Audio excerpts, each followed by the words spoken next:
Once again, class, so this is a continuation of our lecture or discussion on equilibrium. So this is our fourth video.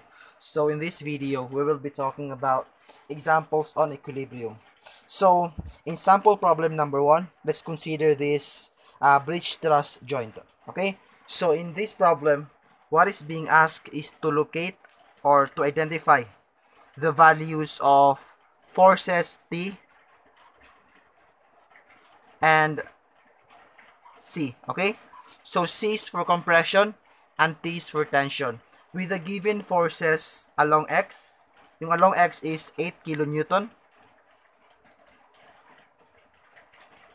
8 kilonewton. Tapos sa kabila is 16 kilonewton.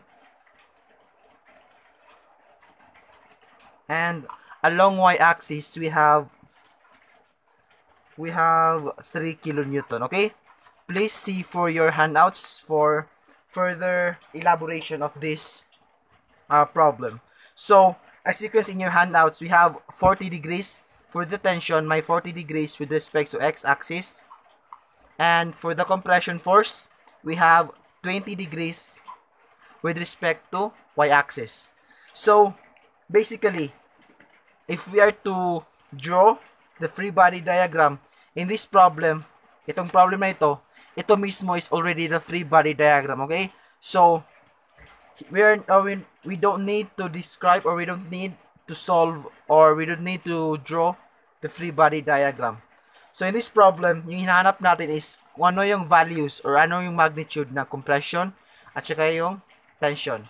So all we need to do is to apply the general rule for equilibrium. But before that, as you can see, yung T at saka yung C ay may given angle with respect to X and Y axis respectively. Para mapadali yung pag-solve ng problem na ito, we just have to let the components of each forces. For example, dito sa force T or tension, we have Tx, and it also has a component in Y. Okay? Same goes sa compression. Sa compression, may component na Cx at saka may component siya sa along Y. So that is how we solve this problem. We have to indicate the components of each forces. So in this problem, let's start with the conditions of equilibrium. As we have discussed in our first video, the conditions for equilibrium are summation of all forces along X is 0, summation of all forces along Y is 0, and summation of moment is equal to 0. This concept is our key solution to solve this problem. Gets? So again, summation of all forces along X is 0, along Y is 0, and summation of moment is 0. Take note of that. Ito yung basic concept behind equilibrium. So first, let's start with the analysis of these forces along x-axis. Okay? Tingnan natin yung forces along x-axis. First, let's start dito. We have this 8 kilonewton. 8 kilonewton. Okay?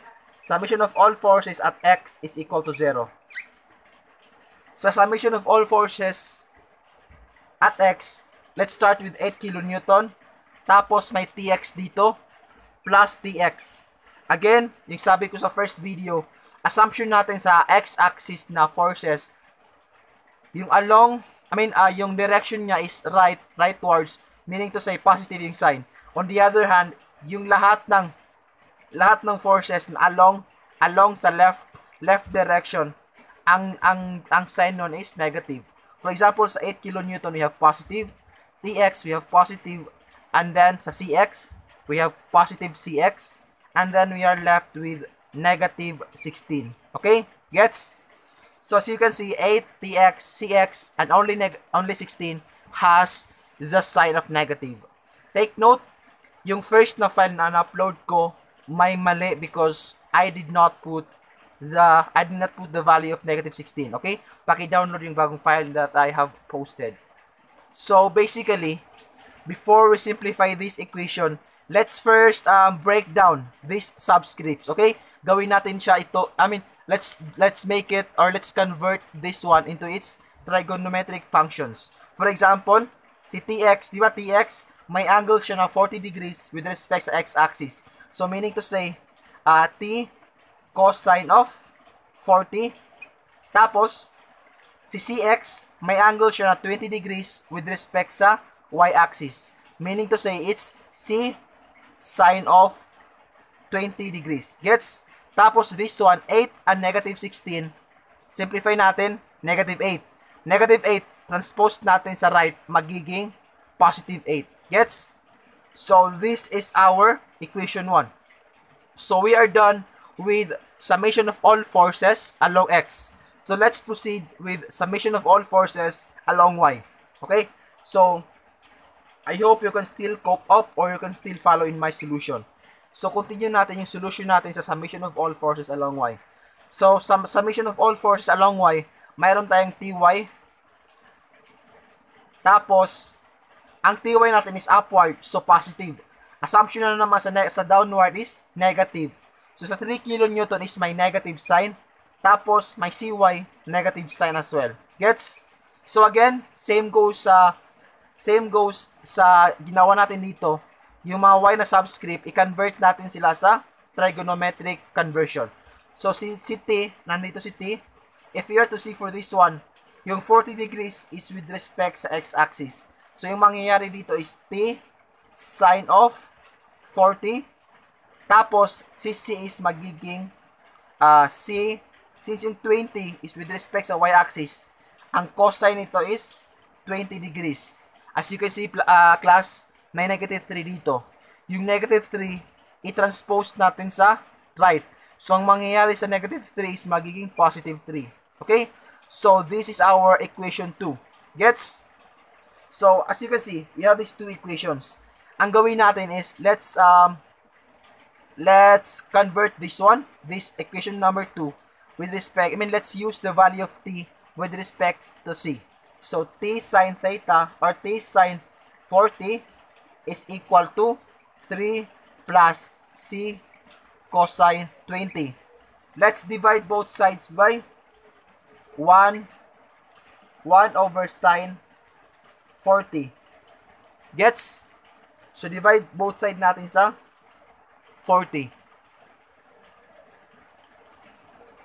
Again, transpose natin ito. T sine 40 is equal to c cosine of 20 plus 3. So, this equation, divide natin both sides by 1 over sine, multiply both sides by 1 over sine 40. So, as we all know, as you can see, please bring out your calculator. Yung c natin is cosine 20 over sine 40. So, we have c, or let's say, 1.46 c plus 3 divided by sine of 40. So, 4.67. So, ito yung value ng tension natin with respect sa C. So, this equation or this value, substitute natin sa equation number 1. So, substitute natin, magiging 1.46 C plus 4.67 times cosine of 40 plus C sine of 20 equals to 8. So, simplify natin yung equation na ito. So, simplify natin ito.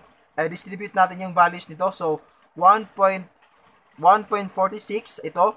1.46 times cosine of 40.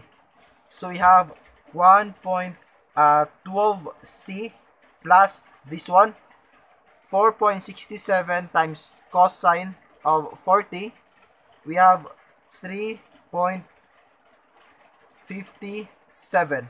or 58 plus C sine of 20 equals to 8. So, simplify natin. Itong dalawa, lahat may sign. Itong dalawang terms na ito, may constant C or may variable na C, tapos this one, 3.58, transpose natin sa right. So, ang mangyayari is 1.12 plus sine 20 is equal to 1.46 C equals to ito, 8 minus, dahil gitranspose natin 3.58, it's 4.42. So as you can see, the value of C is 4.42, this one, divided by 1.46. So it's 3.02 kilonewton. Gets, class? So this is how we have this is how we derive the answer of this compression force or compressive force. 0.03. So erase natin ito for us to see or for us to solve the value of our tensile force. So sa tension, since may value na yung compression natin, let's just simply substitute this value dito, okay? So yung T natin is equal to ito, 1.46 times yung C is 3.03 plus 4.67. Again, always bring out your calculator for you to solve this problem as well. So 1.46 times 3.03 plus 4.67 is equal to 9.09 kilonewton. Okay? So these are the values for the forces that we are looking for.